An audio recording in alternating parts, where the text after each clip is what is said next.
ఊరికి సరదాగా చెప్తా, ఆయనతో నా పొజిషన్ ఎక్కడో తెలుసండి. ఇప్పుడంటే 130 రకాల కార్లు వచ్చినాయండి. అప్పుడు ఒక అంబాసిడరే.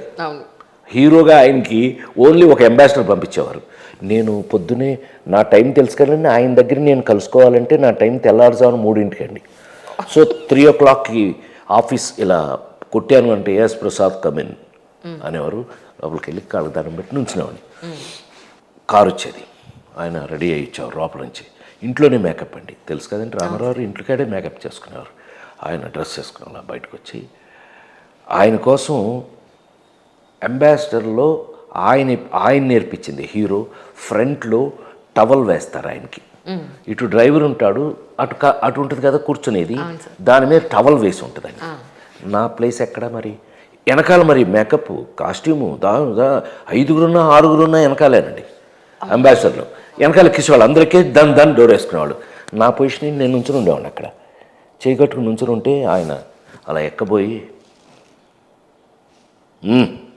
అనేవారు. ఎక్కడ నా పొజిషన్? డ్రైవర్ పక్కన, డ్రైవర్కి ఆయనకి మధ్యలోనే. అమ్మ బాబోయ్, కాస్త ప్లేస్లో సరిపోయింది మీకు ప్లేసు. సరిపోవటం ఏంటమ్మా, నేను ఆ మాత్రం ఆయన అసలు అని నేను కూర్చున్నాక ఎక్కి కూర్చుని ఆయన దాన్ని డోరేసేవారు, నేను డ్రైవరు. సో నేను ఇలా ఉండడు నా ఎంత జన్మధన్యం కదా నా జన్మ. అట్లా అండి చాలాసార్లు ఆయన మరి షూటింగ్కి వెళ్ళాను. ఆయన షూటింగ్ తీసుకెళ్ళేవారు. తీసుకెళ్తే ఆయన పక్కనే గాద్రేజ్ ఇనప కుర్చీ నేను తీసుకుని వేసుకుని కూర్చునేవాడిని. ఎన్ని విషయాలు, ఎన్ని డౌట్స్, ఒక నటుడుగా చేస్తున్నప్పుడు ఏమేమి డౌట్స్ మనకు వస్తాయి. ఆయన నన్ను మామూలు మనిషి కాదండి. మేమంతా ఏం నేర్చుకున్నాం, ఏం ఇన్స్టిట్యూట్లు ఉన్నాయి మాకు, ఏం నేర్పుతారు మీకు ఇన్స్టిట్యూట్లో అంటే అడిగేవారు. నేను ఎక్స్ప్లెయిన్ చేసిన విధానానికి ఆయన ఎంత గొప్పగా ఇంప్రెస్ అయ్యారు. ఒక చిన్న విషయం మాత్రం చెప్పేస్తాను. ఫస్ట్ మీరు ఫెయిల్యూర్ కృష్ణుడు అండి, తర్వాత మాయాబజార్లో సక్సెస్ఫుల్ కృష్ణుడు అండి, ఈ మార్పు ఎందుకు వచ్చింది అని అన్నా ఒకరోజు. అని అంటే మరి వారు మన ఆహార్యం మార్చారు ఒకటి అన్న, నా బిహేవియర్ మార్చారు 2 అన్న. ఇలా చెప్పుకుంటూ వెళ్తే మీ ఆహారం మార్చింది మాధవపెద్ది గోఖలే. మాధవపెద్ది సత్యమని సింగర్ ఉండేవారు కదండి, ఆయన తమ్ముడు, ఆయన ఆర్ట్ డైరెక్టర్ మాధవపెద్ది గోఖలే. అంతకుముందు ఇట్లా ఉన్న కిరీటాన్ని గోపురం వేసి పైన నెమిలిపించాలు పెట్టి ఆ స్టెన్సిల్స్ చూపించారు నాకు ఆయన రామారావు. స్టెన్సిల్ పేపర్ చూపించారు, లోపల నుంచి అలా ఓపెన్ చేసి చూపించారు, దాని మీద వేసిన ఆ కిరీటం. మరి అదే ఇన్స్టిట్యూట్ కదండి అన్నా నేను. మరి మిమ్మల్ని అదొక ఇన్స్టిట్యూట్ కదండి, మిమ్మల్ని మరి మీరు ఎంటర్ అవుతుంటే అందరూ మీ కాళ్ళ మీద పడితే మీరు ఇలా ఉన్నవాళ్ళు అలా అయిపోయారు కదా, మీకు దేవుడైన ఫీలింగ్ వచ్చింది కదా అన్న. ఎస్ మా బిహేవియరే మారిపోయింది, మేము అంటూ మొదలుపెట్టారు ఆయన. నేను అంటారు ఆయన. తర్వాత ఎవరిని కూడా నువ్వు అని పిలవరండి ఆయన, ప్లోరల్ మీరు అని పిలుస్తారు ఆయన. మరి అదొక ఇన్స్టిట్యూట్ కదండి అన్నాను నేను. ఆయనకి ఎంత నచ్చింది అని అంటే కుర్చీ ముందేసుకో అని పక్కన వేసుకుని కూర్చోబెట్టి ఇలా కొన్ని కబుర్లు అడిగేవారు, కొన్ని చెప్పేవారు.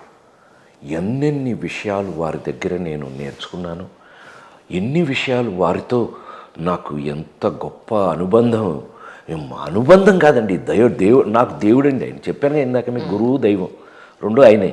సో ఆయన దగ్గర ఎన్ని నేర్చుకుని చివరికి ఆయన ఎంత సంతోషపడ్డారంటే మాకు చాలా సంతోషంగా ఉంది. సీఎం అయ్యాక నా అదృష్టం అండి, సీఎం అయ్యాక మాకు చాలా సంతోషంగా ఉంది, మీ ట్రెండ్ మీరు తెచ్చుకున్నారు, మీరు ఒక కామెడీలో మీరు బాగా నవ్విస్తారంట కదా, బాపు గారు చెప్పారు నవ్వించండి అనేవారు ఆయన. అంటే ఆయనతో దగ్గరుండి ఎంత ఆయన దగ్గర నేను కూర్చుంటే భలే కబుర్లు చెప్పేవాడిని.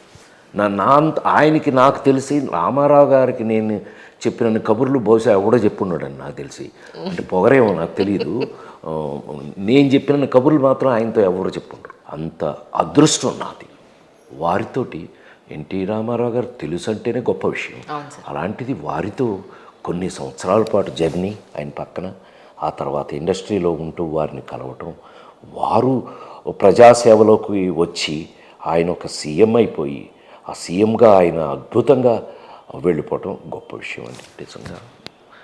మళ్ళీ నాకు తెలుసండి, నేను అదే ఇందాక చెప్పాను కదా మీకు, దేవుడు ఎలా దేవుడు ఆయన అని చెప్పాను కదండి ఇందాక మీకు. ఈ తెలుగు వాళ్ళకి, ఈ జనరేషన్కి దొరికిన దేవుడే నందమూరి తారక రామారావు. ఆయన మీకు జీవితంలో ద బెస్ట్ లైఫ్ లెసన్, ఇది నాకు ఇచ్చారు, అది నేను ఎప్పటికీ శిరసా వహిస్తున్నాను అన్న పాయింట్ అంటే ఏం చెప్తారు సార్? పాపం అంత తేలిగ్గా అడిగేవేంటి, ఒకటి నువ్వు అడిగింది, నాకు కనీసం ఒక 100 నేర్పుంటారు. కొన్ని చెప్తాను. అయ్యో సింపుల్ లైఫ్ దగ్గర నుంచి, జీవితం గురించి. ప్రసాద్ ఇల్లు కొన్నారా, రెడీ అయ్యాను ఒకసారి గొప్పకున్నా. నేను అప్పుడు హీరో అయిపోయా, లేడీ స్టైలర్, అది హీరో అయ్యాను.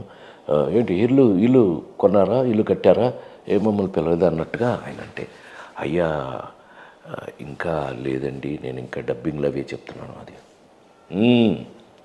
ఎందుకో తెలుసా, ప్రతి మనిషికి ఒక గుడిసె అనేది చాలా ఇంపార్టెంట్. అంటే ఒక ఇల్లుని ఆయన గుడిసె అని ఆయన. ఎందుకంటే మనం తిన్నామో తినలేదో కాళ్ళు కడుపులో పెట్టుకుని మన ఇంట్లో మనం పడుకోవచ్చు. అలాంటి కమిట్మెంట్స్ అంటే ఆయన ఒకటి కాదు, 2 కాదు. జీవిత గురించి మనం ఇది చెప్తే సరదాగా అన్నట్టుగా ఉంటుంది ఇప్పుడు, కానీ ఇలాంటి జీవిత సత్యాలు ఎన్నో నేర్పారు ఆయన నాకు. అయ్యో ప్రతి చోట ఎలా ఉండాలి, ఎలా బిహేవ్ చేయాలి, ఏది లిమిట్గా ఎందుకు మాట్లాడాలి, పెద్దవాళ్ళతో గౌరవంగా ఎందుకు ఉండాలి, నువ్వేదన్నా నేర్చుకోవాలి అన్నట్టు నువ్వు డామినేట్ చేయకు, విను అనేవారు ఆయన. వింటేనే కదా వాళ్ళు ఏం చెప్తున్నారో నీకు తెలిసేది. నువ్వే మాట్లాడుతూ ఉంటే వాళ్ళు ఏం మాట్లాడుతున్నారు నీకేం తెలుస్తుంది. ఇలా ఎన్నో నేను ఒకటేని కాదండి, నీ కొన్ని రోజుల పాటు ఇంటర్వ్యూ చెప్పగలను. అంటే మీరు ఎస్పెషల్లీ అవకాశం వచ్చిందా మీకు ఆయనతో పాటు యాక్ట్ చేసే అవకాశం ఎప్పుడన్నా? లేదు మీరు సరదాగా తీసుకోండి, అందరూ నవ్వకండి లేకపోతే తిట్టకండి నన్ను. అయ్యో లేడీస్ టైలర్ దగ్గర నుంచి మొన్న ఆ నలుగురు ఎన్ని సినిమాలు మీ ముందు చేశాను కదా నేను. నాకు ఆయనతో యాక్ట్ చేసే అవకాశం రాలా, అంటే అప్పటికి ఆయన పాలిటిక్స్కి వచ్చేసారు. నేను బాగా యాక్టర్ని నేను ఎస్టాబ్లిష్ అయ్యే టైంకి ఆయన రాజకీయాలకు వచ్చేసారు. సో నాకు కుదరలా. చివరికి నాకు భయం వేసేసింది. ఆల్మోస్ట్ ఒంటరిగా కూర్చొని ఏడ్చాను. ఈయనతో యాక్ట్ చేసే అవకాశం నాకు ఉండదా ఈ జన్మకి, ఏంటి నా ఎందుకు ఈ బతుకు, నేను ఎందుకు యాక్టర్ అయ్యాను, ఇలా ఫీల్ అయితే ఒక రోజున బాపు రమణ గారు, మీకు తెలుసు కదా, పెళ్లి పుస్తకం చేశా, మిస్టర్ పెళ్ళని చేశా, బోలని సినిమాలు చేశాను, రాంబంటు చేసి నేనే తయారు చేశాను రాంబంటు, ఇట్లా చాలా సినిమాలు చేస్తూ ఉండగా బాపు రమణ గారి ఆఫీస్లో కూర్చున్నాను, డిస్కషన్ జరుగుతుంది. ఏంటండి డిస్కషన్ అన్న, పెద్ద ఆయన ఒక సినిమా ఇచ్చారు నాకు. మా పెద్ద ఆయన అన్న, అవును మీ పెద్ద ఆయన మాకు సినిమా ఇచ్చారు. ఏంటంటే శ్రీనాథ కవి సార్వభౌమ అని ఒక అద్భుతమైన రచయిత, అతనికి ఎంత ఉంది శ్రీనాథ కవి సార్మ గురించి మొత్తం మూలపూడి రమణ గారు బాపు గారు ఇద్దరు చెప్పారు. ఇదేంటండి అన్న, ఇదేంటంటే షూటింగ్కి వెళ్తున్నాం. షూటింగ్ ఎప్పటి నుంచి అండి, అంటే అక్కడి నుంచి 1 నెల 2 నెలల తర్వాత ఎప్పుడో మేము రెడీ అవుతున్నాము, స్క్రిప్ట్ రెడీ చేస్తున్నాం. తప్పని లేచి, తెలుసుగా పెళ్లి పుస్తకం అవన్నీ మీరు చూసారుగా, పెళ్లి పుస్తకాల్లో వాటిలో నేను బాపు గారు నేను బాపు గారికి అత్యంత ఇష్టమైన యాక్టర్లో నేను ఒకడిని. రావుగోపాలరావు అన్న నేనన్నా బాగా ఇష్టం అని ఆయన చెప్పారు రండి, బాపు గారు చెప్పాడు. సో ఆయన దగ్గరికి వెళ్ళి టప్పున కాళ్ళు పట్టుకున్నా అన్నాడు. తెలుసు కదా మీకు ఆయన పెయింటింగ్స్ ఎప్పుడైనా చూసారా? అయ్యో నా దగ్గర కూడా ఉంది సార్, 2 పెయింటింగ్స్ ఉన్నాయి, వరల్డ్ ఫేమస్. మా ఇంటికి వచ్చి బాపు గారు, ఏంటండి మీ ఇంట్లో సినిమా యాక్టర్ లాగా మీ ఇట్లా ఫోటోలు ఏంటి అని అన్నారు. నాకు అలవాట్లేదండి, సినిమాలో ఉన్న క్యారెక్టర్స్ ఇంట్లో పెట్టుకోవటం నాకు అలవాట్లేదు, మీరు ఎప్పుడైనా బొమ్మ వేసి ఇస్తే నాది నేను పెట్టుకుంటాను. అక్కడి నుంచి వారం రోజుల్లో పటం కట్టి పంపించారు నాకు బాపు గారు, మహానుభావుడు. అయితే ఆయన కాళ్ళు పట్టుకుంటే, హే ప్రసాద్ ఏంటి యాక్ట్ చేస్తున్నారు, ఏంటి ఓవరాక్షన్ చేస్తున్నారు అన్న. కాదు సార్ నాకు చిన్న రిక్వెస్ట్.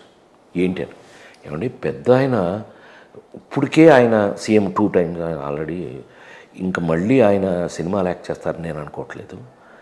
నా అదృష్టం ఏంటో తెలియదు, మీరు దర్శకత్వం వహించి మీరు చేసి సినిమా చేస్తున్నారు. నాకు ఎట్టి పరిస్థితుల్లోనూ ఏదైనా ఒక సీన్ అన్నా సరే, చిన్న వేషం అయినా సరే, పెద్ద వేషం అయినా సరే, ఏదో ఒకటి నేను యాక్ట్ చేయాలనుకుంటున్నాను. ఓహో అదే వెంకటరావు అంటే మునపూడి వెంకటరామణ గారిని, ఏంటి మన ప్రసాద్ గారు ఏదో అడుగుతున్నాడు ఈయన అని అంటేను, సరే ఓ పని చేద్దాం, రేపు వెళ్తున్నాం కదా పెద్ద ఆయనకి చెప్దాం. నేనన్నా మీరు చెప్తారో ఏం చేస్తారో నాకు తెలిసి నాకు తెలిసి మా పెద్ద నన్ను వద్దని అంటారని నేను అనుకోను, కానీ నాకు సరిపోయే క్యారెక్టర్ ఉండాలి కదా, మీరు ఏదైనా ప్రిపేర్ అవ్వడం మెంటల్గా అది ఇది అని వాళ్ళని విపరీతంగా ప్రెషర్ పెట్టేశాను నేను. అప్పటికే నేను హైలీ సక్సెస్ఫుల్ హీరో అని. అవును సార్, అవును. ఏంటి బోల్డెన్ని సూపర్ హిట్స్ చేసేసిన హీరోని. అయితే నేను అడుగుతున్న దానికి వాళ్ళు ఏమనుకున్నారో ఏంటో నాకు తెలియదు. హైదరాబాద్ ఏదో షూటింగ్కి వెళ్ళాను నెక్స్ట్ వీక్. ఆ నెక్స్ట్ వీక్ ఏదో షూటింగ్కి వస్తే పిలుపు వచ్చింది నాకు. ఇట్లా పెద్ద ఆయన ఒకసారి అక్కడంతా మనకు తెలిసిన వాళ్ళే కదా, మా నందమూరి ప్రసాద్ అని సెక్రటరీ ఉండేవాడు, వీళ్ళందరూ ఉండేవాళ్ళు, చుట్టూ ఎవరో ఒకళ్ళు ఉండేవాళ్ళు. వాళ్ళు ఫోన్ చేశారు, పెద్ద ఆయన అడుగుతున్నాడు, ఏంటి నువ్వు ఎక్కడున్నావు? హైదరాబాద్. నేను హైదరాబాద్ రేపు వస్తున్నాను, నువ్వు ఎప్పుడు వస్తున్నావో తెలియదు, వచ్చి కలువు అయింది. ఆయన అడుగుతున్నారు, పెద్ద ఆయన అడుగుతాం. ఆహా, మనం హైదరాబాద్ వస్తాం పొద్దున్నే 3ంటికి. ప్రసాద్ ఎలా ఉన్నారు, ఏంటి బాగుందా, అంతా బాగుందని కింద ఆయన జ్యోతి చిత్రలో సితార్లు ఆయన భలే చూసేవారు. అందులోంచి నా బొమ్మలు ఆయన ఉంటే తీసి అక్కడ పెట్టి చూసి, అయ్యా నేను అవును బాపు గారు చెప్పారు, బాపు గారు చెప్పారు మీకు ఏదో మన సినిమాలో యాక్ట్ చేయలేము. నిజమే, మనం కలిసి నటించలేదు, చేద్దాం, తప్పకుండా చేద్దాం. మరి వారు ఏదో అంటున్నారు, వారితో డిస్కస్ చేయండి మీరు. లక్కీగా బాపు గారు వాళ్ళు వచ్చారు, లోపలికి పిలిచి, ఏంటి మరి మనవాడు ఏదో నాతో యాక్ట్ చేస్తారని అంటున్నారు. వారిని నేను అంటేను, ఆ సరిహద్దు రాజు అది ఉందండి, అందులో ఏమవుతుందంటే గమ్మత్తుగా అంతర్నాటకం ఒకటి వస్తుందండి, అందులో అంతర్కథ వస్తుంది. ఆ రాజు రాసింది నల దమయంతి. ఓహో, నల దమయంతి సాంగ్ ఒకటి పెట్టారు, అది కూడా వస్తుంది. ఈ 2 మీరే వేయాలట. చాలా సంతోషం, మనకి లోపల ఆనందంతో ఉప్పొంగిపోతున్నాను నేను. ఒకటి అనుకుంటే 2 క్యారెక్టర్లు వచ్చి బాగుంది అనుకుని అంటే ఆయన నాతో జోక్ చూడండి, బయలుదేరదామా, రైట్ బయలుదేరతారా, చాలా సంతోషం, నమస్కారం. చూడు ప్రసాద్, మీరు పని చేయండి, దమయంతిని ఎవరో ఒకళ్ళు మీరే తెచ్చుకోండి. అయ్యో, ఇది బాగుంది ఇదేదో అనుకుని, అదృష్టవశాత్తు నేను 34 మంది హీరోయిన్లు ఇంట్రడ్యూస్ చేశాను తెలుసుగా. అందులో మిస్టర్ పెళ్ళాం సినిమాలో ఆమెని ఇంట్రడ్యూస్ చేస్తే లక్కీగా అమ్మాయి కొంచెం టచ్లో ఉన్నారు. అప్పుడే మిస్టర్ పెళ్ళాం అయ్యింది కాబట్టి చేయించి, మా వాళ్ళతో చేయించి ఫోన్ చేయించి ఆ అమ్మాయిని అడిగిస్తే, అయ్యో మీరు చెప్పటం ఏంటి, పెద్ద ఆయన సినిమా ఏంటి, అసలు నాకేం అవసరం, మీరు ఎక్కడ రమ్మంటే అక్కడికి వచ్చి మీరు ఏం చేయమంటే అది చేద్దామని చాలా గౌరవం ఇచ్చి ఆమెని చాలా చాలా రెస్పెక్ట్ఫుల్గా వచ్చి ఆ అమ్మాయి కూడా చేసింది. ఆ విధంగా పెద్ద ఆయనతో ఒక్కటి మాత్రం చెప్తే, ఇది మనసులో పెట్టుకోండి, ఎవరికి చెప్పకండి. ఫస్ట్ షాటు నేను రాజుని, ఆయన పెద్ద ఆయనేమో ఆయన ఈ ఫేవరెట్, ఆ రచయిత శ్రీనాథుడు అనేవాడు ఈ రాజుకి ఫేవరెట్. సో అదేదో ఇష్టంగా పెడితే నేను యాక్ట్ చేస్తున్నాను, మనం ఏం చేస్తున్నామో తెలియదు. పెద్ద ఆయన, బాపు గారు మీ పర్మిషన్తో ఒక చిన్న ప్రసాద్కి ఒకటి చెప్పచ్చా, ప్రసాద్ గారికి ఒకటి చెప్పచ్చా. అయ్యా భలేవారండి, మాకంటే మీకే శిష్యుడు ఎక్కువ, అతను మీ శిష్యుడే, మీరు చెప్పండి అని అంటే వచ్చి పెద్ద ఆయన వెనక వీపు మీద లాక్ కొట్టారు. అయ్యో, ఇలా నుంచున్నాం. మీరేమిటి, మీరు రాజేంద్ర ప్రసాద్, మేము ఎన్టీ రామారావు కాదు, మీరు ఒక రాజు, ఈ దేశానికి కింగ్ మీరు, మేము రచయితలు, మీరేంటి ఇలా ఉన్నారేంటి, no you have to be like king. అలా నేర్పించారు. విషయం ఏంటంటే అప్పటికే మన కాళ్ళు వణుకుతున్నాయి కింద, ఆయన ముందు డైలాగ్ చెప్పడమే మనకు పడిపోతాను, రచ్చబడిపోతాను. అలాంటిది ఈ అన్నీ కరెక్ట్ చేసి ఆయన చేసి అప్పుడు డైలాగ్ చెప్తే, వెరీ గుడ్, బ్రహ్మాండం, బాగుంది, అలా చెప్పండి. ఆయన నేర్పడం అదృష్టం కదా, నిజంగా గొప్ప విషయం అండి. ఆయన దగ్గర ఆ విధంగా శ్రీనాథ కవి సార్వభౌమ యాక్ట్ చేశా చివరికి. నిజంగానే ఆ తర్వాత ఆయన సినిమాలు చేయలే, ఆ తర్వాత పెద్దగా సినిమాలు చేయలే. నా అదృష్టం, ఆయనతో చివరికి చేయలేదు అనిపించుకోకుండా చివరికి ఆయనతో యాక్ట్ చేశా. ఆ భగవంతుడు నాకు ఇచ్చినటువంటి అదృష్టం.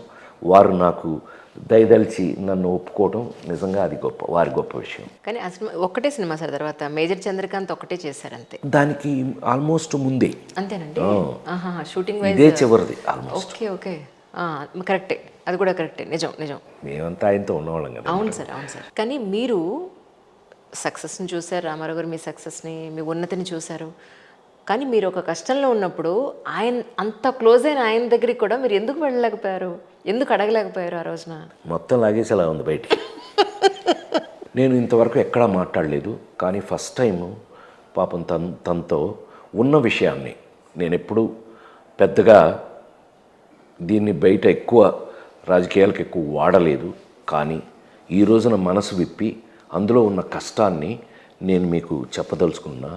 నేను పెద్ద ఆయన మీద ఎందుకు అలగాల్సి వచ్చింది, ఆయన మీద అలిగాను. నేను అలిగి చివరికి చచ్చిపోయినప్పుడు ఎక్కువ ఏడ్చింది నేనే. మీరు చూసే ఉంటారు, బాడీ మీద ఎక్కువ, పిల్లల కంటే ఎక్కువ ఏడ్చింది నేనే. ఎందుకు అనేది వాళ్ళు చెప్తున్నాను ఫస్ట్ టైం అండి. ఎన్టీ రామారావు గారు నా దృష్టిలో, నా మనసులో ఒక దేవుడు. మీకు ఆల్రెడీ చెప్పాను ఇందాక. ఆయన్ని మనం దేవుడిలాగా చూసేటప్పుడు కొన్ని మనకి నచ్చకపోవచ్చు, కొన్ని మనకు నచ్చవు. ఆయనకి ఒక స్టేజ్లో నుండి, మీ అందరికి తెలుసు ఆ విషయం, ఒక దరిద్రం పట్టింది. నేను ఆ పేరు అది చెప్పదలుచుకోవాలి. ఆయన మరి ఎందుకని, ఆయన క్యారెక్టర్ అది కాదు, నాకు తెలుసు ఆయన క్యారెక్టర్ అది కాదు. కానీ ఆయన చివరికి పెళ్లి దాకా వెళ్ళారు. ఆయన చేసుకోవటం ఏదో జరిగింది. మేమందరం, పిల్లలు అందరం షాక్ అయ్యాం, డెఫినెట్గా షాక్ అయ్యాం. షాక్ కాకుండా ఎవరు ఉంటారండి? ఆ స్థితిలో అవసరం లేదు అని, సారీ డైరెక్ట్గా చెప్పేస్తున్నాను. ఆ దరిద్రం ఒక స్వార్థంతో, ఆవిడ ఒక ప్లాన్తో వచ్చి ఆయన్ని కవర్ చేసింది అనేది పచ్చి నిజం, మాకు తెలుసు నిజం. నేను అందులో శ్రీనాథ్ కవి శర్మ అప్పటికి లోపల ఉన్నాం మేము, ఆయన దగ్గర ఉన్నాం లోపలికి. కానీ ఆయన మమ్మల్ని అవాయిడ్ చేస్తూ కొంచెం ఆయన అంటే avoid in the sense importance వేరే ఎక్కడో ఇస్తున్నారు అనేది మనకి ఎక్కడో మనసులకి పడిన విషయం. అది దరిద్రం, డెఫినెట్గా దరిద్రం. ఆయనకు అవసరం లేదండి, అవసరం లేదు ఆయనకి. దాన్ని కాంట్రాస్ట్ చేశాను నేను. మా ఇద్దరి మధ్యలో ఏం జరిగింది అనేది, మా ఇద్దరి కన్వర్సేషన్ ఏం మాట్లాడుకున్నాం మేము అనేది మీకు చెప్పకూడదు. నేను కాంట్రాస్ట్ చేశాను. చేసేటప్పటికి అది మా అభిప్రాయం అని, ఆయన అభిప్రాయాన్ని ఆయన చెప్పారు. నాకు కొంచెం బయటకు వచ్చిన తర్వాత కొంచెం అది ఎంతవరకు వెళ్ళింది అనేది మీ అందరికీ తెలుసు. దాని ఎఫెక్ట్ ఎంతవరకు, ఆ దరిద్రం వల్ల ఆయన జీవితంలో ఆఖరికి మాకు దూరం అయిపోయారు.